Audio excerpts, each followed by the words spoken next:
hometown. Well, I only have old town. Man, I didn't know P Park had a wrestling school. Yep, they do. Damn, that's on Park Boulevard. Off of Park Boulevard, yep. Wow, that's cool. I'm not surprised it's even there. Actually, I figured he would do something like in Tampa, or at least more. I thought Tampa too, but no, that's interesting. For y'all listening, my hometown is Pinellas Park, Florida. That's spent a good part of my life there. Now I'm in the hills of Tennessee. Mm-hmm. Amen to that. Yeah, let me see what the address is again. Of course, it's funny. Most people don't think I'm from Florida anyway. No, you don't sound like it. Yeah, at least Pinellas Park or Tampa Bay area. What's this? You know what's funny? I was getting my hair cut the other day. It's 6685 55th Street. Interesting. Oh. It's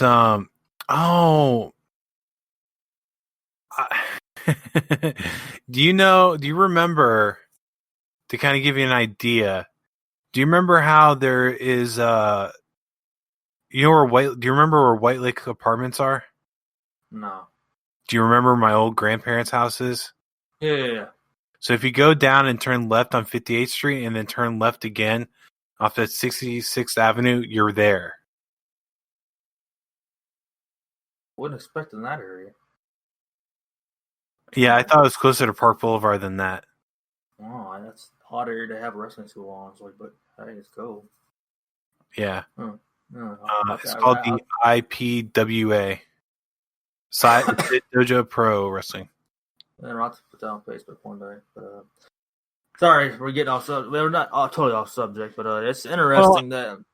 No, it's cool. I mean, so if any of y'all listening that are from the Tampa Bay area, yeah, go check that out. Just what Cam said. Go check it out. Definitely. I didn't mean that was off subject necessarily. I guess it was cool. We're talking about directions in my hometown. That's why I said that.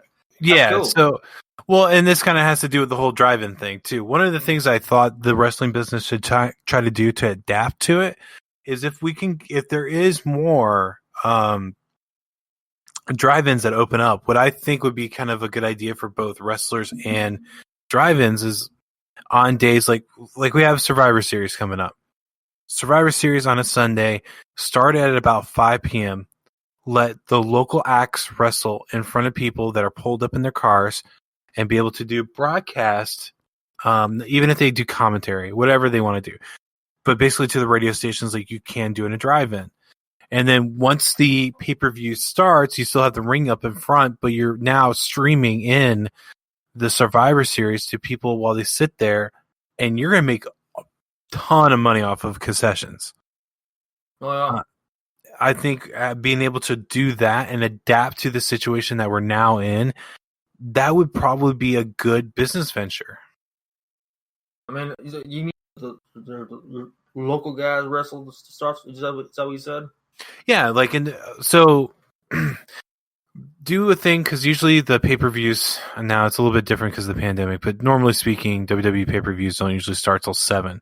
From 5 to 7, have the local guys wrestle in front near the screen where people can sit in their car or outside of their car and watch local wrestling.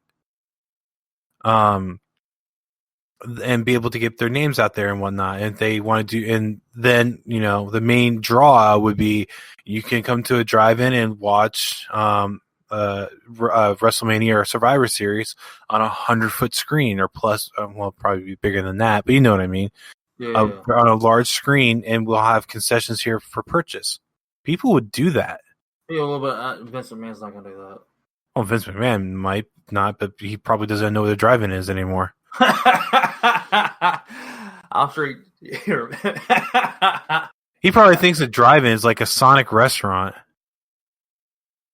Yeah, I give him a little credit. He's an old man, so he would probably know a little bit about that. But he would think, "Oh, I'm too big for that." But no, and honestly, for local area stuff, it would be a good thing to do. I think it would drive attention to local acts. I think drive-in movie theaters, which typically, if I remember correctly, drive-ins don't usually garner a lot of attention on Sunday night, mainly on Friday night and Saturday night. They can treat it. They can treat it as a tryout. You know, if we like if we like what we see, we might be in talk with you. Mm-hmm. So hey, I mean, it's not lose. It's a win-win. I look at it, but yeah, yeah. You know, and just I am earmarking this. If this becomes a thing in a year from now, I'm going to do a "I told you so" completely. Not on me. I'm not saying it. No, not on me. Not on me. I know how it goes. Not on me. You're not defending. I'm messing with you, but yeah. I'm not what? I was gonna say, like, you didn't support the idea. You thought it was bad, and I'm like, no, I'm just messing with you. Like, you're supported behind the idea. Oh yeah, I'm definitely supportive of it. It's just more or less the reality of big man doing it. Let's put it this way: I think Triple H would be behind it, because it's a different delivery method. Yeah, convincing Father Time that it's a good idea might be a little bit harder. Yes, I am making fun of Vince McMahon for being old. Yeah, we all get old. It's more or less not keeping up with what's going on with what fans looking for. Yeah, that's the main jab at him is it just doesn't keep up with it. Which honestly, there is something about that too. And it's so. Oh, sorry, was you about to say something? No, go ahead. It's to me, it's what makes it interesting though is that if you go back to the product back in the 80s, different audience. If you go to where they were having struggles between late '93, more or less going to the mid '90s, especially, and into early late '90s, you can see where they had struggles at. And he didn't want to adapt. And it's like I'm an old school fan myself. Don't take it that the wrong way, but it's more or less he did not want to basically give her the comical characters. It's like not everyone wants to see the plumber or the garbage man or the electrician or whatever you are, the prisoner. Nobody wants to see that. And it's like it's too comical. It's like you're making it look like a playhouse almost in a weird way. It's just that's why WCW was doing good. They were keeping reality. And it's like eventually he realized, okay, I got to get more reality too. What's going on in this world. And it's just where, I mean, like I said, old school is great. I love old school. But there's got to be a little fresh coat of paint sometimes, I guess what I'm saying. You don't have to go change up your whole identity, but just put a fresh coat of paint on there. So you have to adapt. Somewhere along the way, it's good to stay old school. But however, like you adapt to transitioning a little bit. That's what I'm saying. Yeah, and realistically, they kind of copied off of WWE or WCW in the first place because they started using more realistic names. I don't think Randy Orton would be Randy Orton if Kevin Nash wasn't Kevin Nash. Yeah, somewhere along the way, it's just a lot of things had to change, and of course, you had, character-wise, yes, it's so much more different, and it's It's the same problem to what's going on for the last number of years. But you talk about it today. I know up here a lot of people, a number out there, is going to say, "Oh, the pandemic's making them not be more different." I'm like, no, it's not.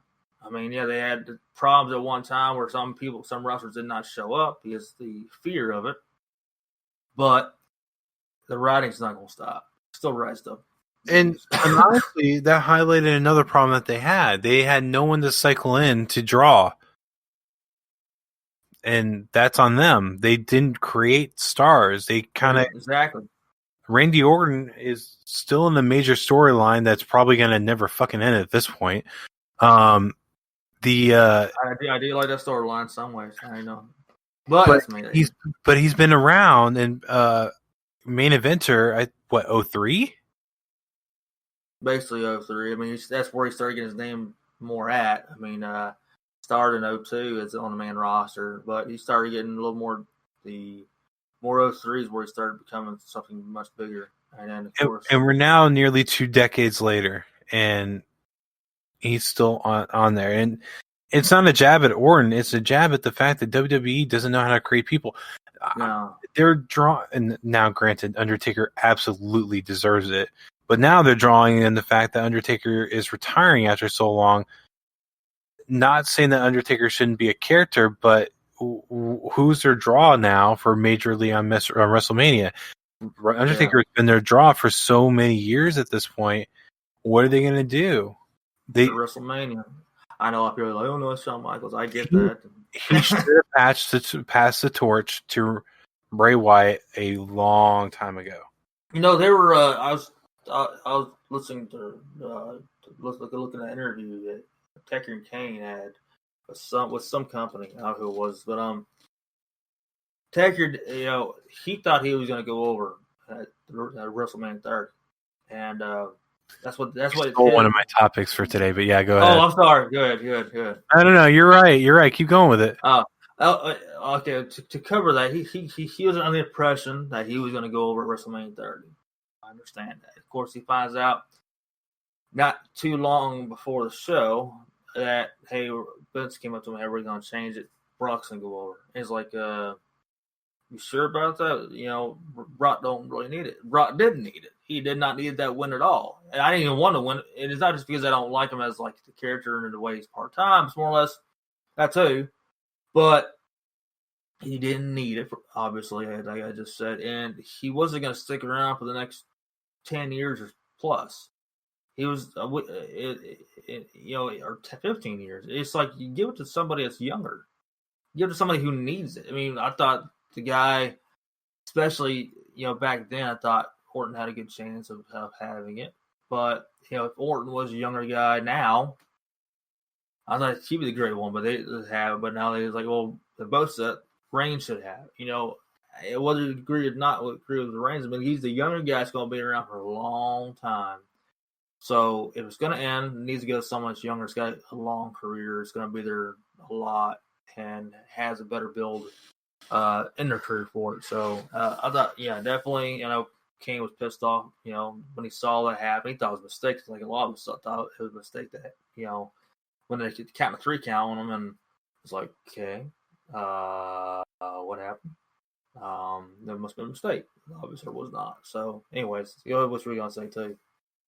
Well, you're right, and what I read about it is that, yeah, he was under the impression he was supposed to go and win that one, but WWE made their decision, and he was just kind of like, okay, well, I don't think that Brock needs it, but whatever, it's your show. Yeah. So they went ahead and did what they wanted to do. But again, I think it should have been passed to Bray. I think Bray would have been the right choice. He would be, I mean, he's showing as the Fiend to be a very big draw for the horror side, which whether or not you want to agree with it, Undertaker was supposed to be a monster, just like with Kane. And that's exactly what Bray Wyatt is. They could have just passed the torch, let Bray be the one to scare people going forward. And I guess from what else was taken from that interview, Undertaker believed that someone maybe like Roman Reigns should have been the one to take it. Kind of along the lines of what you said, someone that would be there for a while, which Roman's looking like he's going to be there for a while. And at least with doing the heel stuff, it's more entertaining. But I can honestly say Roman, if he would have broke the streak where he was maybe 5 years ago, he would have got booed out of the building. Oh, my God, yeah. Yeah, oh, yeah.